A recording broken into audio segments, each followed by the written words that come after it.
Welcome back to the channel. My name is Steven. I'm a pharmacist and I own 52 units of real estate. So today I want to talk about the habits that helped me build up my 52 unit real estate portfolio, helped me build up a $6.2 million net worth, and helped me climb up the W-2 ladder, the habit that helped me pay off $250,000 of student debt. So, all those things may sound, and crazy and intense, but what I really want to share is just kind of the habits that I've embodied over the past, 11 years that helped me get there, so that you can maybe take a few nuggets for yourself and hopefully apply it to your own life as well. So I think the first habit that I would say that helped me build up my wealth and build up my success is just being consistent and showing up. So like I said in prior videos, if you can do something consistently every single day over a long period of time and slowly improve and tweak it over time, that's really the true secret sauce to becoming successful at whatever your goal is, how to build wealth, whatever that looks like, right? And I've always applied this because for me, starting off as going to pharmacy school, I always tried to improve myself every day. Like, can I learn a little bit more? Can I understand this concept better? How do I study better? How can I get more efficient at this? How do I juggle this? I always ask myself those questions to see how I can always improve efficiency, right? How can I be consistent in showing up? So for me, I would, study 3 to 4 hours a day, every single day, at the bare minimum. Some days I would study more, but, I would do it consistently. For the gym, when I wanted to power lift and increase my maxes on my bench press, my squat, my deadlift, I just would show up to the gym more days a week than not. I would show up to the gym 4 days a week and focus on how can I just show up 4 times a week, and how can I optimize nutrition, what supplement do I need to take, what protein shake do I need to take to optimize my recovery, my growth, so that I can improve. So you'll find out the power of just showing up and being consistent. It's very, very strong. And kind of just consistency is slight improvement over time. So this is a Japanese concept called Kaizen, which is when you slowly improve yourself over time, and you have to combine being consistent and showing up with Kaizen. If you just show up and be consistent, well, you can be consistently okay at something or consistently bad at something. But if you are consistent, but you implement Kaizen on top of that, you'll find little ways to tweak and improve things over time, right? So for me, I'm always thinking, how can I do this more efficiently? How can I minimize this mistake from happening again? How do I pivot my behavior so that it will get a better result that's more efficient and less stressful and less time consuming, right? I'm always thinking about that when I work at my job.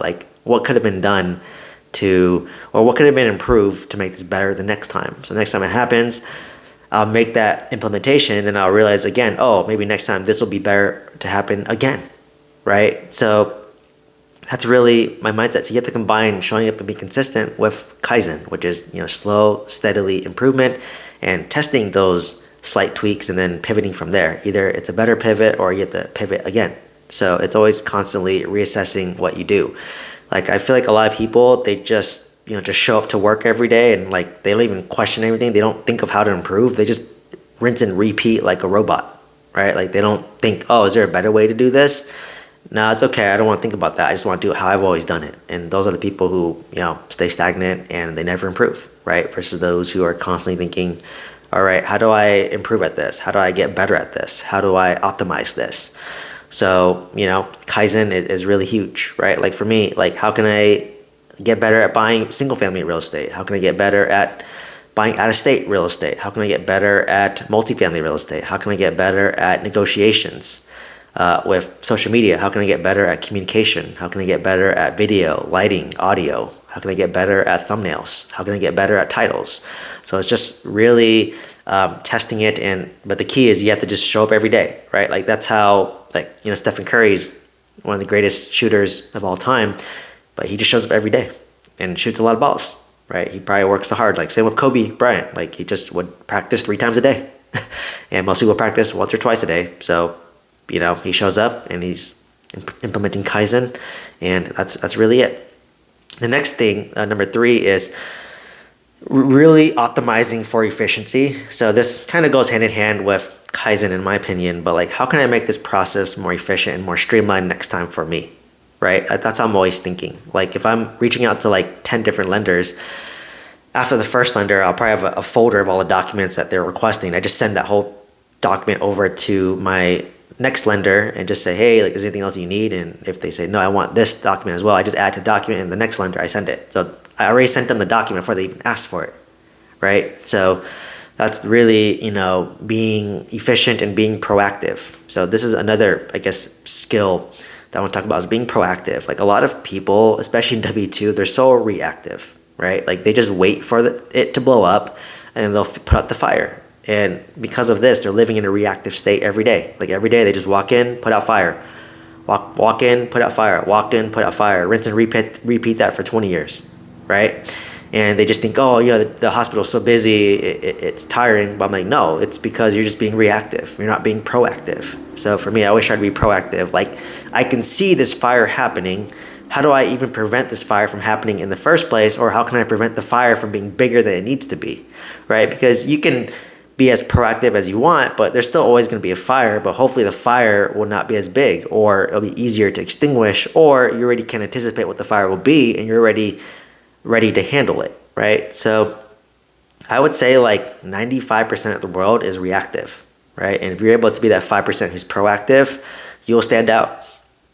You'll stand out in your W2 job. You'll stand out in terms of building wealth, in terms of real estate, right? Like for me, I love to be proactive. And I think about, okay, like, yes, it's easy to get those little wins and put out those little fires every day, but there's a big fire that's coming. So I'd rather be proactive and work on chipping down that big fire before it really happens, while also simultaneously have the capacity to put out the little fires. So this is where a lot of, people in management and like leadership positions fail at, is they're just putting out daily fires, but they're not focused on being proactive and mitigating those big downstream fires that happen. So for me, I've always tried to be proactive, right? Like if I make offers to sellers for real estate, I'm always thinking, okay, if they reject this offer, I already have my next offer in mind. I already know what my max price is going to be, right? I already know how I'm going to pivot and like answer questions or anticipate questions or objections and answer them appropriately, right? That's like the whole point of sales, right? Like how proactive are you and how much research have you done? So, the next part, which helped me as well, is doing your research, right? That's part of being proactive. Like if I can anticipate what questions you're going to ask me or what objections there'll be, and I already pre-planned responses, it's going to go a lot more smooth than it needs to be, right? It's going to go a lot smooth with the lender. It's going to go a lot smoother with the seller. And they're like, wow, this guy's like really on top of it. And it's because I've done my research. I've been proactive. I know what questions or concerns they'll have based on experience, and I already will have a response, right? So really, it's about doing your research, and like you'll be surprised what just doing, 10 to 15 minutes of preparation work before a meeting will do, right? Or 10 to 15 minutes of preparation before talking to a potential real estate seller will do, right? Or 10 to 15 minutes of potential research before talking to a property manager will do for you. So it's really doing that. And like they said, 95% of people won't do this, right? It's such a simple thing, but people don't do that. Another thing that I would say is that helped me build my wealth is just constantly learning, right? Like for me, I'm always learning and challenging myself. Like I listen to a lot of podcasts every day. I started off in real estate podcasts, and it became more business podcasts and mindset podcasts, motivational podcasts. Now I'm listening to philosophical podcasts, right? Because I enjoy philosophy and frames of thinking. So I'm constantly trying to learn. I'm constantly challenging what my beliefs are in hopes to grow it or further validate it, right? But a lot of people aren't like this. Like they're the same exact people as they were like 10 years ago. Like I see this a lot at jobs where like they're exactly the same. They haven't improved and their thought process hasn't changed. They've just been in a continuous cycle for the past 10 years and haven't really improved or haven't really learned, right? Or what's really bad in healthcare is people who think they learned everything and think they're so knowledgeable, but they don't have, and their ego is overly inflated that they're not willing to learn from other people, right? They think they know everything, right? Like I'm sure you've come across those people where they think they know everything and like, oh, like, why should I learn from you? Like, I know more than you already, right? But you can always learn something from anybody. If you can put your ego aside and listen to what they say, maybe you won't learn anything, maybe you will learn something. But hey, if I can learn something, a nugget, great. That's more beneficial for me, which is, why I kind of led me to our next skill skate is I am trying to talk less and listen more. Because by talking, I don't have the opportunity to learn. But if I listen, I have the opportunity to learn from anybody, right? And that's really the most valuable asset, is to be able to listen, and then you can learn. If you talk, you can't learn, right? Because you're not able to get new knowledge or new skill sets. And another thing is to, have no ego and don't fixate on being correct, right? Or being right. There's a lot of people, you can tell they love being right. They love proving you wrong. They love proving themselves right. And they will go miles to prove why you are wrong and why they are right or not wrong, right? Like, and those people, but like those people have egos, and that's limiting their own growth because they're not open to other ideas. Like for me, I'm very well researched, right? I'm very knowledgeable, but if you talk to me, I'll act as if I know nothing, because I'm trying to learn more, and maybe I'm wrong, right? Even if I know 95% of the time I'm correct or am going to be right, well, I'll just say, well, let me double check. Maybe I misspoke, but let me go back and verify my sources to make sure that I'm correct, or if you're correct. That's it. And then if I'm wrong, then so be it. Then I learned, and that's why I don't really have much of an ego, right? And you'll be surprised, like, people have such strong egos when I'm like, oh, that's actually holding you back from learning. So it's just having the humility to not overinflate yourself and to be able to learn from others, right? And to take their input and feedback, and do that. Another thing that helped me become successful is really learning how to optimize my sleep and my diet, right? I would say this is like really helpful for me recently. Like, your mind is just being worked all the time, right? And you have a lot of, in this day and age, all the technology, you have access to all the social media. It's just a lot of distractions, right? So how can I optimize my mind is I try to limit, how much I'm doom scrolling on like Instagram, right? Watching all these shorts, and they just go short after short after short after short, right? And you go down that huge rabbit hole.